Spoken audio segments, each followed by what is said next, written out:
The first time I got up in the morning and I looked at my DSR and I saw a big zero there because all the stores were closed. Nothing was open. In my lifetime of my career of 25 years, I've not seen that. Building more transactions rather than building margins on our average per check. APC is what we call it across. Let more people come saying great product at a great price, served in a great place.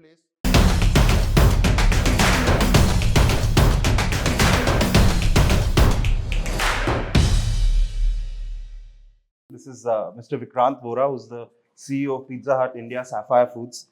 Sir's obviously, as he said, coming from the hospitality background, he's worked with Taj, Marriott International, Hyatt, and major brands like that.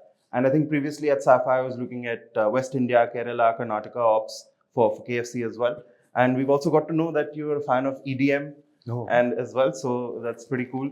We'll perhaps be talking more about that towards He's snooping too much around my profile. But yeah, that's great. So usually with these sessions, we like to take a middle out approach rather than asking you about your background or going backwards from now. I'd like to talk to you about the last couple of years, perhaps, and we can kind of get in from that perspective.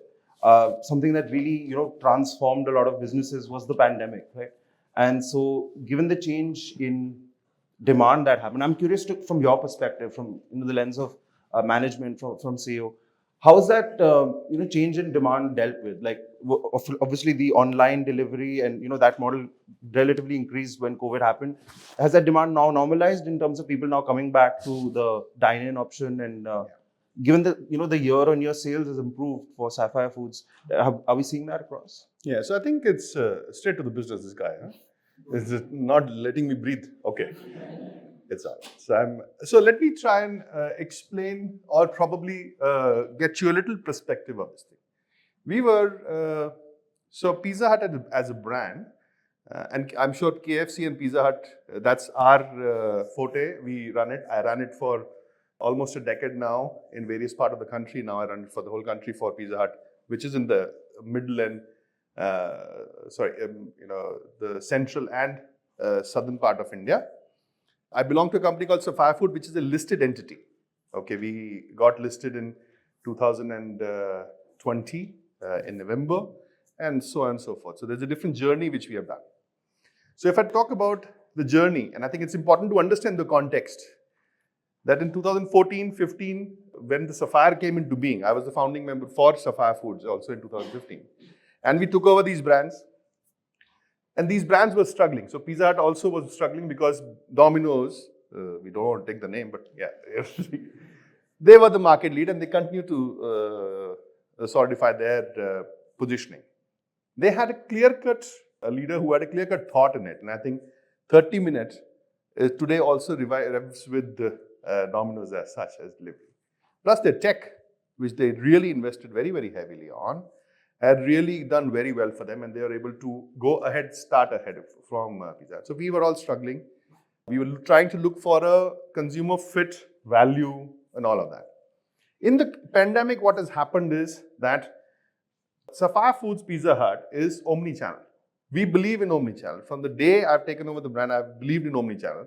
Dine-in, delivery, takeaway, all three has to work. It's not that only delivery will work and all that.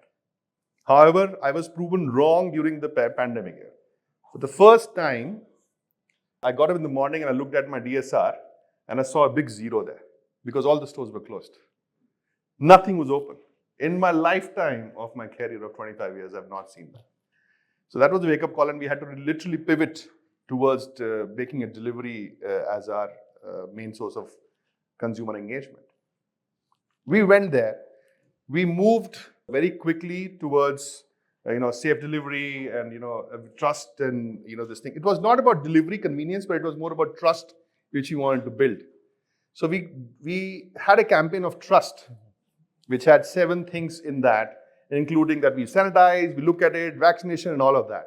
So the consumer insight in that was that I'm okay. There are 3, 4, 5 people are opening, and you being a MNC brand, you must be doing right, but can you tell me that you're doing right? Can you create that? I know that is, but I still want to hear it from your mouth saying, yeah, I'm doing the right thing. I will serve you the right way. I will give you the right food. I'll give you the way it is supposed to be done and in the best way possible. That gave us, we ran a campaign on trust, and that gave us a huge amount of jump. So the business from offline moved to online dramatically. We launched our app also during that time. We were not good at it. Today also, we're not good at it. Last week, I was in Singapore. We looked at another app which we'll be launching soon, which is we're being tested across. We moved and launched that app. We started some business, but I think we're still a journey crossing there. Now, now when everything is okay, normal, have people come back? Not fully. We are 80% on our dine-in back, pre-COVID levels. 80%. That means 20%, there is a shift in consumer behavior towards looking at online completely and still looking to order from there only. And I'm sure most of you also, if you look at your frequency of going to a QSR to ordering in, you will understand that what I'm talking about, because you are my consumers, right? I hope so. So from that perspective, so to answer your question, pivoted, moved back, but 80% it has moved back. Nice. So that's the journey of our COVID journey, if I may say so. Nice. I mean, I think one thing you mentioned, I'm very curious about, there is this campaign of trust that you kind of created and promulgated to the consumers. In say, this kind of difficult time, as part of leadership, this is, what would you double down on? Is it the marketing, or is it the customer service, or do you want an ease of operations for the customer? What would you prioritize, or what did you prioritize in that case? I think brands like us, who are open in public and open in public scrutiny, we have to abide by what we convey. So you got to double down on your execution much more than what you're going to be talking. Because you are looking at, let's say, 1 million people coming and looking at your place, or looking as using your services and all that. Even one of them can create a havoc for us. They say this, but they never do it. It takes 15 minutes for a post to get viral, and especially for the brands like us. So we had to double down on execution. Now, in execution also, people were very scared. For example, who are the team members who are going to be executing it? They're also human beings, right? How will their families allow them to go work there?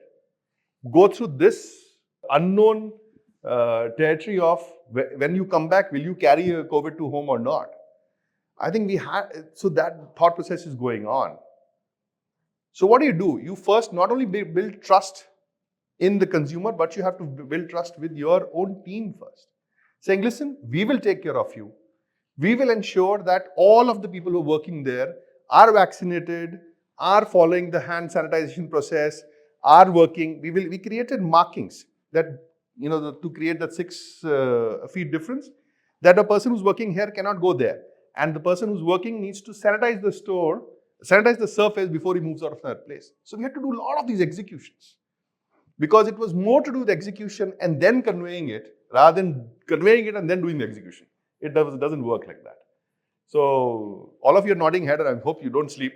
Yeah, but that's where that's how we do that. We double down on execution, and I think one of the important thing is that every person who's working with us also had the confidence that they are doing the right thing. And when they go back and talk, when your parents or your uncles and aunts are saying, "Arey, everybody's at home, why are you working? Why are you going to work across in there? Aren't you scared?" And if the person comes back and saying, "No, Sapphire Food Pizza Hut is taking care of me. They are following all the process.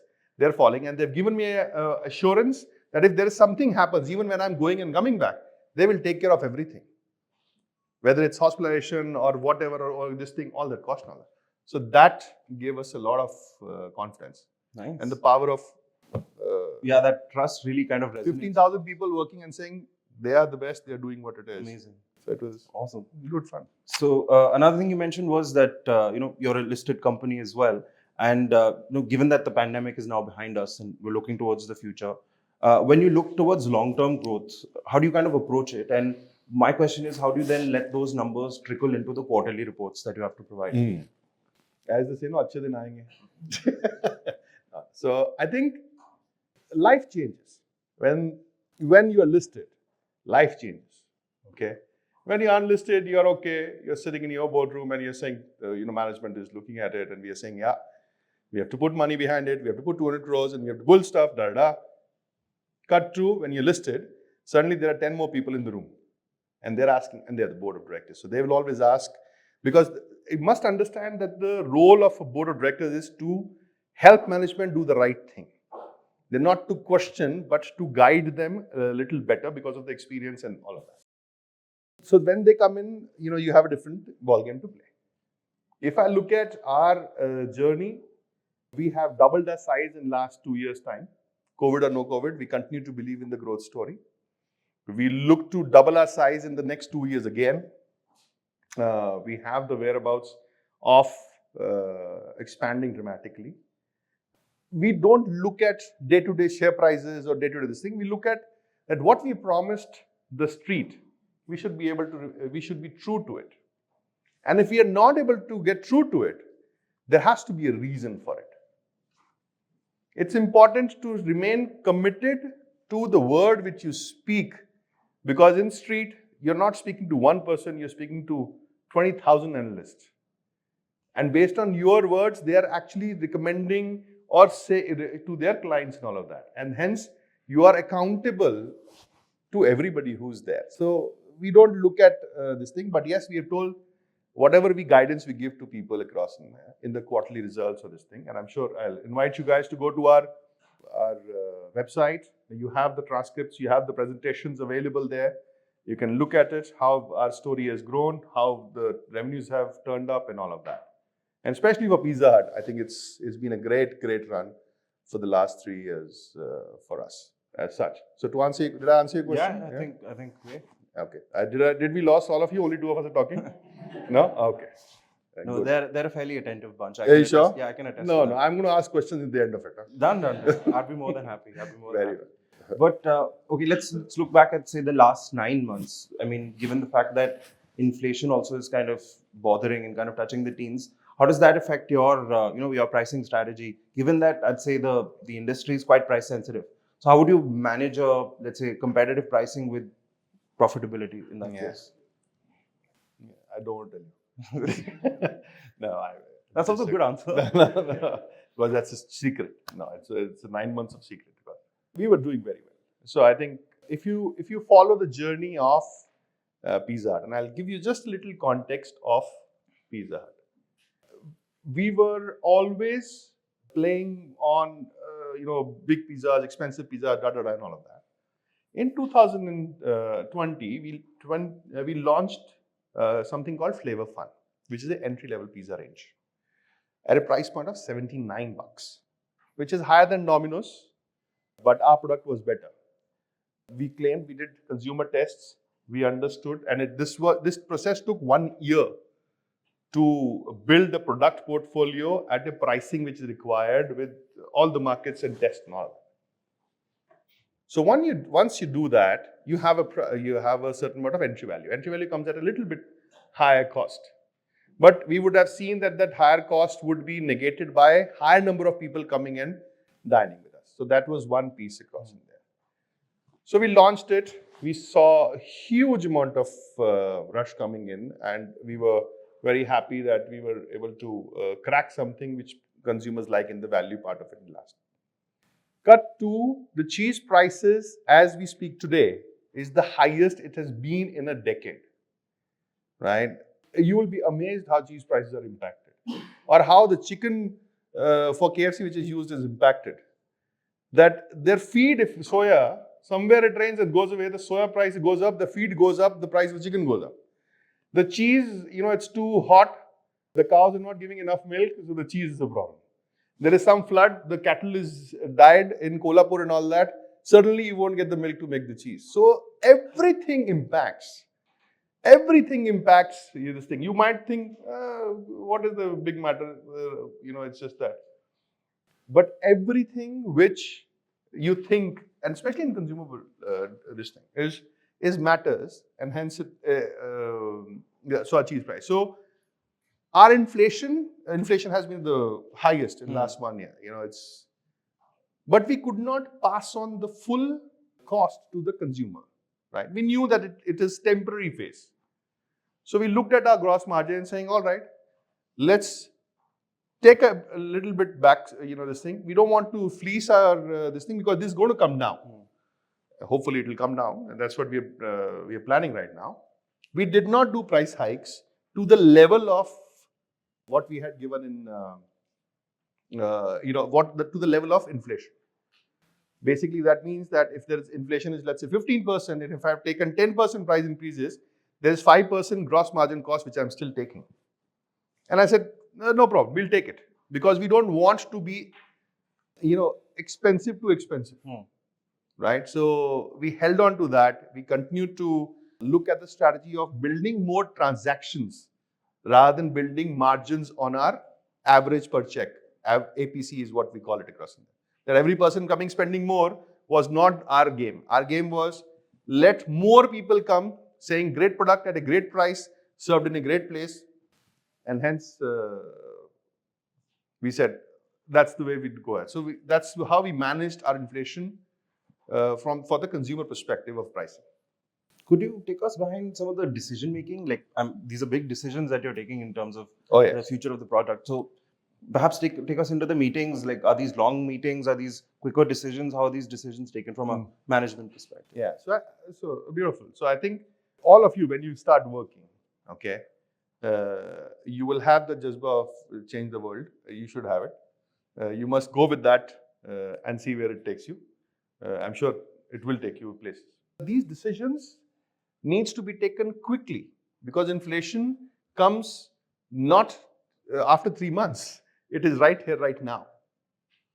So when the inflation, you can project inflation, but you have to take decision then and there, because you're saying, oh, projection is coming true. In next 3 weeks or 4 weeks time, I have to kind of, get that. So we all huddle, and it's a management call. But basic premises remains that if your long-term goal is to build the brand based on transactions and not on highly expensive product, it's an easy decision to make. Is the consumer proposition good enough? If today I'm giving a pizza for $100, can I make it 120 because I have to cover my cost? Oh, surely you can do it. But will consumer find value in it? Was the only point of our North Star. Got it. If that is a North Star, they're saying, it's going to be tough for every consumer. If the palm oil price is increased in Indonesia, your price of your soap to everything of FMCG will go up. Our consumers are already getting hit by that. Do you want to hit them with this also, which is all ours? Probably you want to create a distinction, saying, listen, we continue to be at the same price. It takes 3 months for consumers to realize it, because everybody else is taking price increases. But you stay away and you remain distinct in your value proposition to consumers. Are those core values set from before? I mean, from what I can see, is that lens through which everyone makes that decision from before. So those core values are talked about and kind of set in stone. Yeah. So see, it's core value strategy, which you decide at the starting of the year, or actually we have a 5-year plan, but you always review it after every 3 years, after every year for the next 3 years, because it just goes into rolling as such. So those points that we've always been convinced that it has to be omni-channel, it has to be a transaction-based growth, and it has to be a sustainable growth rather than the peaks and the shafts of the growth across in there. So once you look at that, you are constantly going back and hitting to that thing. What was my strategy when I started the year? Are we true to that or not?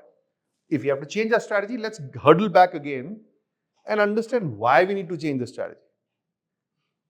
You're saying, no, this strategy is not working. It wasn't the case. It was that, the market conditions have changed. Do we change our strategy because of that? Probably not, right? Because eventually it will come back. And I'll give you an example. In last year, 2 years there was a pent-up demand, right? Gas prices went up by 40% in April, May, June and all of that, right? Everybody was helter-skelter saying, our margins will go off, this, that and all that. He said, doesn't matter. We will look at other ways to save money rather than passing it to the consumer, because we knew that this is just a temporary phase. Come this February and March, it has come down by 20%. So you have to play the long game, look at the strategy, not panic with the cost structures going up and saying, oh, let's give it to consumer and finish it off. Easy way, consumer will say, you to hell with you, I'm going away. You keep your pizza, I'm going to keep my money. So, how many of you have seen Shut Up and Take My Money? One person has seen it. That's it. Oh, you did, huh? That's nice. So, see, this is, I'll come to this, the problem of awareness. And we'll come to that. You go ahead and ask your next question. Next arrow in your quiver. No, this is a more personal arrow, and I'll give a small anecdote to why I'm asking this question. So, we had recently collaborated with a couple of comedians. This guy called Kenny Sebastian and Abish Matthew. And in doing our research for what we wanted to make, we saw this video about this talk show host in America called Conan O'Brien, and they visit the Taco Bell headquarters, and they kind of shoot a comedy spoof. But it was my first insight into kind of how innovation is done for brand loyalists. And so I'm curious to ask you, in terms of that, like, how do you deal with, say, innovating or, creating an innovation pipeline for people who are really loyal versus people who are kind of experiencing it for the first time? So I think what is innovation is the question which all of you must ask yourself when you're saying innovation. What is innovation? It's something new which has never been done before with the same ingredients, right? There's nothing different in there across India. So our biggest innovation was MomoMia, which was our pizza with momos. It did really superbly well. Now, and I'll give you a story of it. We had Momo and we have pizza. We joined it because momos were most popular. Pizza is the highest selling category across the whole thing. It's not a food, it's commodity. Pizza is a commodity. We joined it together. We put some Szechuan sauce on that and saying, chalo kha ke dekhte hain. So we tried it. It was fun. We said, okay, let's just launch it. Not like that. There is a huge consumer test and all of that has to happen. It took us 6 months. But that's the innovation which you could not think of, but it's been done and been accepted by consumer. I think that's the piece which is accepted by consumer. Once it is accepted by consumer, we were amazed kind of result we got. People were absolutely berserk about this piece of innovation which Pizza Hut did, and we did it after 2.5, 3 years because we were not doing anything before that. That's the innovation part of it, which got us acquisition for new consumers or loyalists also. New consumers who had good amount of money spent, prosperity with them, who were using other brands and saying, let's try this. And the second is our loyalists got something new to eat. There was a new sauce, there was a new ingredient, there was a new way of doing a pan pizza. On the lower end of the strata, which is the entry level, when we launched this entry level, is how we are playing. So we are playing on the top as a marketing strategy through innovation of this nature. And at the entry level, we are looking at giving the value to the consumer. Our loyalist will never eat that pizza. Our loyalist knows that I want to have a pan, supreme or a pan signature loaded with everything. I don't want to go to the starting of 79 and all that. But you'll be amazed. And I'm just saying 30% of our competition's business come from that range. Wow. That's the entry level. Who are these people? These are people, college students, who get that $100. The two of them can sit and eat and all of that. And it's been built over 7 years, 6 years actually. So we've also entered that level. And to answer your question, at a value sensitive cohort of people, we are giving them a pizza which is at a 79, better than the competition, not only in taste but also in number of toppings. And we are remaining true to it. We are saying, this is the pizza you're going to get for $79. This is for 89, this is for 99, this is for 129. We are not saying come at 49, but there's only one pizza, rest everything is 110. We are not saying that. We are remaining absolute true to in the consumer, what we are promising and what we are delivering. For innovation, as I mentioned, and this is your process. We have our calendar for next 18 months, which is close to 6 quarters. What are we doing? And there are concepts being tested, concepts being looked at from a consumer perspective, and then we're going to put it into the market for this thing. Got it. Any ideas that were your favorites that might have not made it past the ideation stage? So perhaps very creation? recently. Yeah. So we went to our counterparts in MENA, Africa and Dubai. So they had in UAE they had launched something called a limo pizza. Okay, now what is the limo pizza? It's an innovation of a different kind, and it needs packaging and this thing. It's a 3 feet long pizza, right? And it is it's cut into 1 feet each, right? So when you have 1 feet each, 3 pizzas, right? And you have 3 different toppings on that. Now, the insight of that was that it's a shareable food, and in the UAE, the shareable food is big. And in a party like that, if you put it on this thing, you're done, right? You have chicken here, you have meat here, you have other things. It's a beautiful concept. How do you deliver it? You have to pack it in 3 boxes. You have to create new packaging and carry it, and it has to be hot and served to the consumer. So all of that, it did really well there. We brought it back to India, saying, okay, let's try it. We tried it in Kerala. We tried it in Pune. It didn't take off. Because consumers saying 3 feet pizza. Our consumer occasions are smaller. Our bigger pizza occasions are when office party ho raha hai, so then we'll get 50 pizzas. So this 3 feet pizza did not have any positioning in consumers' mind. So we scrapped it. So that's one idea. Yeah. One idea which worked very well is San Francisco pizza. It's a sourdough base pizza which we launched last year. It's a different base, if you look at and the core product. We call it a carrier. You have a pan pizza, which is a carrier, and then you have SFO, which is a carrier. So the SFO is lighter, airier, not heavier. It did really well.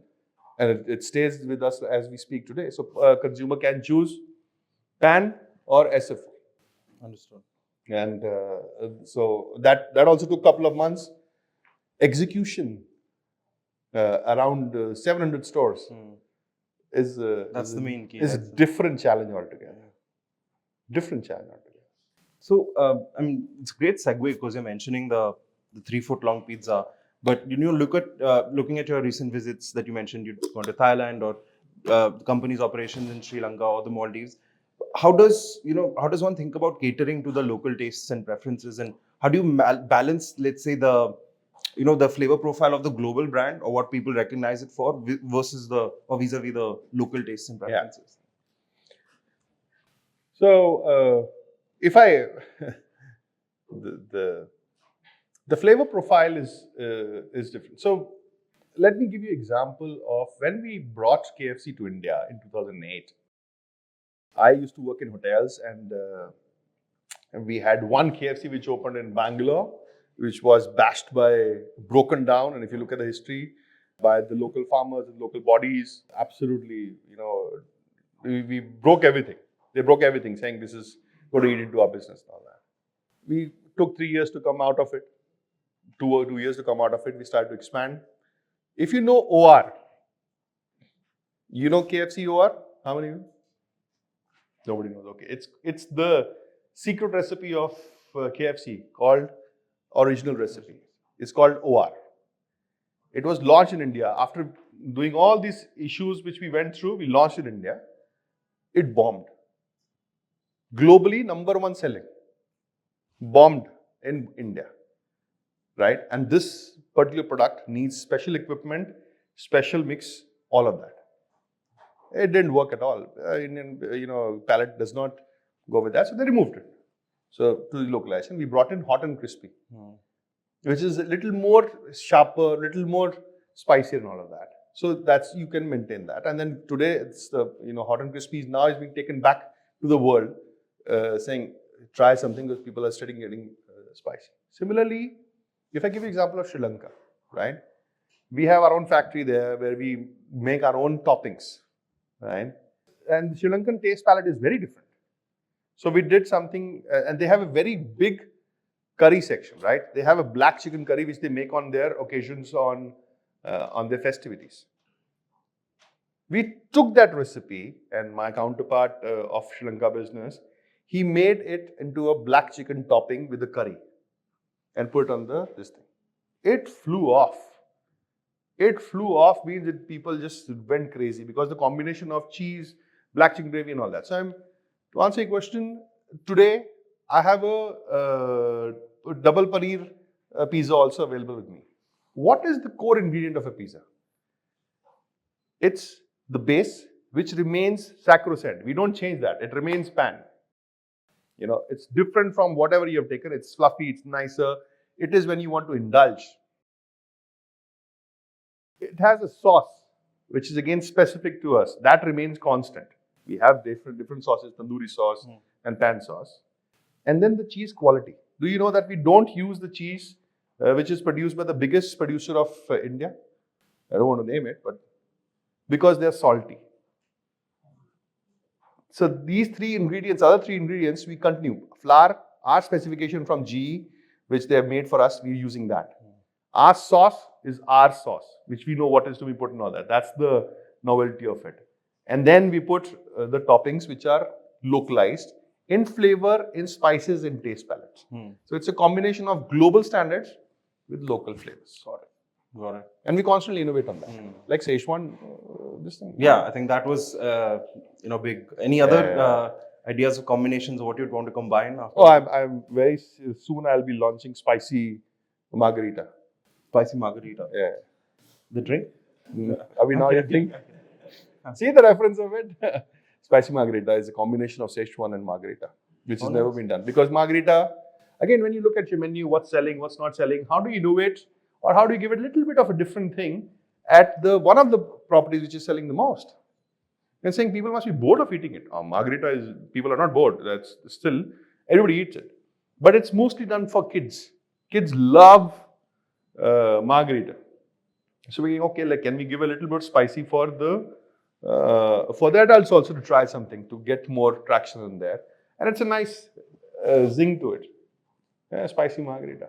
Double the spice, double the heat, double the Pepsi. So you think differently, you look at what needs to be done. And that's one combination. There are certain other combinations which I can't talk about, but they are much localized. Got it. As we speak. India is a country of curries. So you should look forward for that sometime. I'll use that as a phrase going on. Yeah, you tell me which curry is not available, you tell me. It's spices and curries all over from top to bottom. Fantastic. That's how it is. But yeah, given the fact that clearly I can see there's so many stories, whether it comes to the innovation or whether it comes to the trust that we spoke about before. How would you leverage these, let's say, in a world where marketing and advertising is becoming more and more important, especially on digital media, etc.? How would you, let's say, utilize these or other stories to increase engagement with the consumer? Are there any favorite campaigns that you've run that you felt have done really well, according to you? Yeah, no, I think any marketing campaign for a food company, or for that matter any company, I think food is what you consume. It has to work on three levels of a consumer. That I trust this brand, I like this taste, and love the price. Or either ways you can say love, like, whichever way it works across. And once you have got that mixture ready, you're okay to spell. So we did a campaign called Dil Khol Ke. Pizza Hut did not have a campaign line for earnest years, which was localized for India. So we said, let's just find one on that. And what are we known for? What is that? So we said, and what do we want to be known for? I think most of you are post DDLJ born years, correct? No? I hope so. Yeah. So I'm saying, if you go back, the punchlines of every brand has a place in people's mind, right? I'm giving you a basic example, most recent example of Nokia connecting people, right? It still remains constant in your mind right now. We did not have that. So we said, we did the research, we got the big boys to look at it. What can work for us? What are we known for? What consumer are this thing now? They're saying Dil Khol Ke, which is a very unique line for us. So we ran a campaign on that. And we ran a campaign with the First time ever, a lady as an ambassador for a food brand. Never has been done before. Menon, if you go to this thing, he was a erstwhile VJ on your channel channel MTV, and Priya Menon, and she was the master for us. Very chirpy, energetic, and all that. So we looked at the person who has the qualities of that. We looked at the offerings, what we're going to be giving, and we looked at the tagline which has to happen. So all of this has to come, and it did really, really well. Dil khol ke, and we continue to build on it. A tagline can't be built over 1 year. It has to take half a decade for people to remember it, and you have to put hundreds of crores of rupees behind to get the marketing done properly across India. You should have asked me. I could have probably come up with it, given the fact that you told about trust before, and the fact that the company, both the employees and the customers, both of them combined can feel that sense of trust from. I guess that's born from at least some bit of that. But curious to know your take on cloud kitchens emerging these days, right? If you look at Zomato or Swiggy or any of these aggregators, we see that pizza is one of the most popularly ordered foods, perhaps maybe after biryani, or second or third, if I'm not wrong. What are your thoughts? Because given the different variety of flavors, price points, etc., do you see this being a great thing, or given the fact that you're heading much more global brand? No. So we evaluated cloud kitchens. Okay, the economics did not work unless until you substantially increase the pricing of your product and do a differential pricing. If you do a differential pricing, you might as well kill the perception of your brand. Because you want to give 20-25% to your aggregators, you will provide for facilities and all of that. Second, it is not omni-channel. So when you're not omni-channel, if 35% of my business is coming from dine-in, I'm cutting that off. And I'm putting the whole pressure of that to the two channels, or exactly one channel. And I'm cutting takeaway, I'm cutting dine-in, and putting on one channel to build that sale, to bring that ROI of my investment, which doesn't work. That's the finance part of it. Okay, everybody else is catching it. That's okay. So that's one part. Then the second part of this whole story is, why do we need dark kitchen? That's a question I am not able to answer. What purpose do they solve? The only purpose they solve is to build your brand on aggregators. It doesn't build your brand on, if you're on a high street. It doesn't solve that purpose. Tomorrow, let's say your 100% business is coming from them, aggregator, I'm just saying for cloud kitchens. Tomorrow he says, listen dude, you got to give me 30% commission, otherwise you please shut it off and move out. What will you do? Your margins get eroded, you are at somebody else's mercy. So it doesn't have a long-term sustainability also. And if you see Zomato, what they're doing right now, you will understand that they're pushing for higher, they have to move towards profitability. After listing, they have not. So that doesn't solve the purpose across in there. If you look at it, Swiggy tried the kitchens, cloud kitchens. They have closed all of them, right? If they can't sustain on their own platform, being their own platform, I'm saying, there is a little bit of a, hiji-biji I will get if I go to cloud kitchen. So I'm not big fan of cloud kitchen as of now. I could be proven wrong, but until the next innovation comes, I guess so. Trucks will come now. They are going to come in very, very quickly. Interesting. In Northern India, it's quite a prevalent culture. Southern India, it's getting there. Open a food truck, but make sure that you have the trust and you have electricity and water. That's important. But rest you will see. Don't put gas. Then you have a problem with licensing. Nice. So, changing tracks a bit, I'm curious to ask you about, say corporate social. Too much curious. Yeah. I think they pay me to be curious. But talking about, say, corporate social responsibility, say again, as part of a management team, how would you then, look at creating a positive impact, whether it's through the work or through the culture created within the workplace? So how many of you know ESG? And do you know ESG? There is like a Sensex and an index. There is an ESG index. Yeah. Sapphire Food will be the first QSR company of India to be listed there because we've just submitted our ESG last quarter across India. So we were the first company to be a ESG compliant, which says a lot about your question. It answers itself. Exactly. So there are a lot of us. So we'll continue to clap.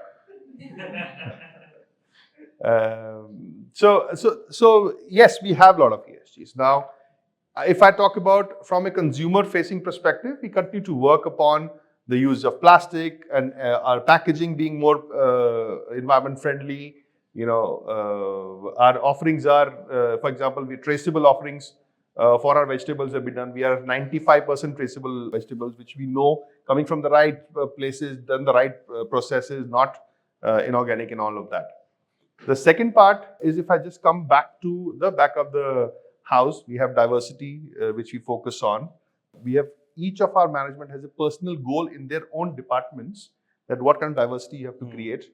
And diversity not only means a woman in positions of leadership. It also means specially able people being in there. It also means that people of a different mindset can also come and join us across. So we're looking at diversity being created there. We have a program called Equal Slice for All. Equal Slice for All is, we have done very successfully in Sri Lanka, where we have we help people come in, take training and get employability. We've also done the same in Pune also, where we hired 40 people from one place, trained them, and then they have moved on to become get jobs, much better jobs across India. So Equal Slice for All is a global plan which we kind of roll out. Third comes within our back of the house. What are we doing about electricity? What are we doing about gas? Water conservation and all of that. All of this is going on right now. We have our energy management system in place, which gives us the efficiency. We also have our water treatment plants. How do we use that in the places where it's possible? We are getting solar panels in our stores. So we continue to be supportive of our environment, our consumer experience, our offerings to the society as such as we go forward across. Was this a focus from 2015 when you started off? No, it wasn't. So the focus has come post-pandemic. Okay. It was always there, diversity at some level, but all the other focuses have started to flow in very quickly now as we speak.